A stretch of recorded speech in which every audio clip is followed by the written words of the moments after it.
қандағаш негізінен не деп аталған, ол не себепті аталған мәселесі туралы мен зерттеу жүргіздім кейін.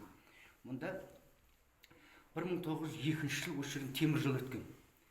Темір жол өткесін сол оң жақта салып атқан, сол жерде сосын орыстың инженері келіп, бір үлкен барақ, дарақ, үлкен тал болған. Жуандығы кәдімгі 3-4 асам адамдардың құшағына сиятындай үлкен тал.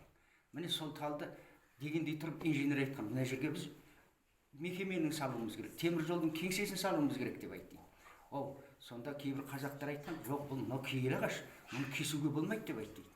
Соған қарамастан ашуланған қаяқтағы киелі нәрсе, ағашша киелілік бола ма деп жағы орыс жағын кестіріп сол жерге үй салдырған еді. Кеңсе салдырғаннан 1-2 күннен кейін кеңсе қайттан өртеніп кетеді. Оған ашуланған ол қайттан тағы не дұрыс емес бұнысы, мен Құдайға сенбеймін, қазақтың құдайына да сенбеймін, мұсылманның құдайына да сенбеймін деп қайттан салдырады. Ол да өртеніп кетеді. Содан кейін бұл тұрып айтады, дұрыс екен, бұда әруақ бар екен, сондықтан бұл жерді кеспей-ақ қояйын деп сол жерге тастап кетіп, сондықтан да осы жерді мен Қандағаш деп ат жазамын. Өйткен себебі сіздер байқайсыздар ма, арғы бетте үйлер жоқ. Мына темір жолдың бер жағында ғана үйлер, арғы бетінде дым үйлер жоқ. Міне осы үйдің ерекшелік бұдан 1710 жылдары осы жерде көп қала болмаған, үйлерде қар үйде тұрған қазақтар.